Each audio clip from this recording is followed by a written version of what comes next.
एक फिल्म जो दुनिया भर में सबसे ज़्यादा डर दिलाने वाली मूवीज़ में से एक है। लेकिन दोस्तों, जो आपने स्क्रीन पर देखा वो सिर्फ कहानी का ऊपर का हिस्सा है। इस वीडियो में हम चलेंगे एक आइसबर्ग जर्नी पर।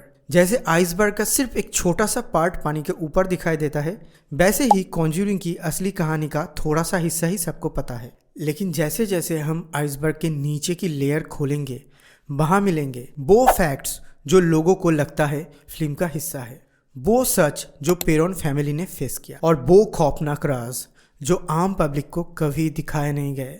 सरफेस से शुरू होगा ये सफ़र, लेकिन धीरे धीरे हम उतरेंगे हिडन लेयर्स, डीप वाटर्स और फाइनली एबियस तक, जहाँ खौफ अपने असली रूप में सामने आते हैं। तो नमस्कार दोस्तों, मैं हूँ द मास्क मैन और आज आप लोगों के साथ शेयर करूँगा द कॉन्ज्यूरिंग की iceberg story. Surface level. The पेरोन family 1971 में रॉजर और कैरोलिन पेरोन ने अपनी 5 बेटियों के साथ रोड आइसलैंड के एक पुराने फार्म हाउस में शिफ्ट हुए। जेम्स वान ने 2013 में उन्हीं इंसिडेंट पर बेस्ड एक मूवी बनाई जो बॉक्स ऑफिस पे हिट हुई। फिर आता है एड वॉरेन की कहानी, वर्ल्ड फेमस पैरानॉर्मल इन्वेस्टिगेटर जिन्होंने बड़े बड़े केसेस को हैंडल किए, उन्हें बुलाया गया इस फार्म हाउस में। फिर आती है बेत्शेबा सरमन की बात। लोकल्स का कहना था कि एक पुरानी आत्मा की औरत बेत्शेबा सरमन ने घर को शापित किया है और उस पर इल्जाम था एक बच्चे की बलि देने का। यहाँ तक काफी लोग जानते हैं, पर आइसबर्ग के नीचे असल हॉरर शुरू होता है। Just below the surface, physical haunting. पेरोन sisters को रात को लगता था कि कोई उनके बालों को खींच रहा है, उनके कपड़े टक किए जा रहे हैं और कभी कभी उनके गाल पर थप्पड़ भी पड़ते थे।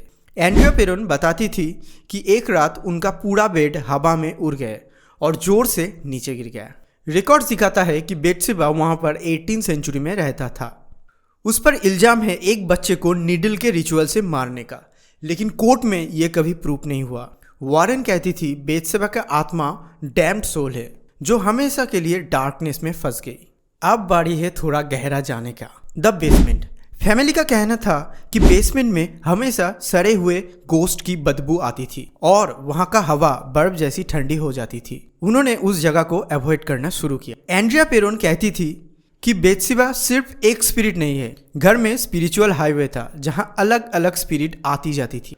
वॉरेन्स ने एक प्लैंचेट ऑर्गेनाइज किया। उस वक्त कैरोलिन को ऐसा लगा जैसे कोई एंटिटी उसके अंदर घुस गई। विटनेस के मुताबिक वो हवा में लिफ्ट हो गई और उन्हें जोर से नीचे पटक दिया। बेटियां रात को विस्पर सुनती थी, कभी अपना नाम, कभी कोई उनके कान पर गेट आउट कहता था। अब हम जा रहे हैं डीप वाटर्स पे। अब लेयर थोड़ा और गहरा हो रहा है। अभी हम जा रहे हैं डीप वाटर्स तक, कर्स लैंड। रिसर्च में पता चला कि फार्म हाउस की जमीन पर पहले सुसाइड्स, मर्डर्स और ड्राउनिंग हुए थे, यानी लैंड खुद एक मैग्नेट थी ट्रेजेडी के लिए।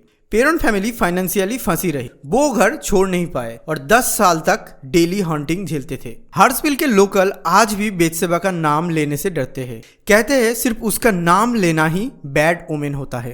कुछ पैरानॉर्मल इन्वेस्टिगेटर्स मानते हैं घर के एक पोर्टल हेल है जो स्पिरिट को अट्रैक्ट करता है।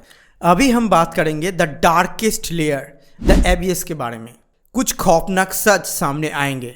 एंड्रिया पेरोन ने अपनी trilogy house of darkness, house of light लिखी, जिसमें उन्होंने अपनी असली एक्सपीरियंस शेयर किए। शैडो पीपल उनके कमरे में घूमते थे, सल्फर और लाश जैसे स्मेल रोज आते थे और सबसे डिस्टर्बिंग, एक स्पिरिट ने उन पर सेक्सुअल असोल्ट करने की कोशिश। रिसर्चर्स मानते हैं कि फार्म हाउस एक ले लाइन इंटरसेक्शन पे बना था जहां डार्क एनर्जी एम्पलीफाई होती है। अब हम बात करेंगे बेत्शेबा की ग्रेव के बारे में। उनकी कबर हर्ट्सविल में ही था।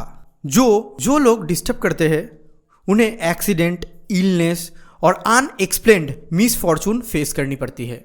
मूवी शूट के टाइम भी कास्ट को हॉन्टिंग फील हुए। वेरा फार्मिगा जो लॉरेन की कैरेक्टर निभा रही थी, उसके लैपटॉप स्क्रीन पर स्क्रैच मार्क्स आ गए। अभी वो घर एक टूरिस्ट अट्रैक्शन बनी हुई है, लेकिन लोग कहते हैं वहां अभी भी इविल प्रेजेंस है जो विजिटर्स को ऑप्रेस करती है। दोस्तों, द कॉन्ज्यूरिंग एक फिल्म जरूर है, पर इसका असली सच उससे कहीं ज्यादा खौफनाक है।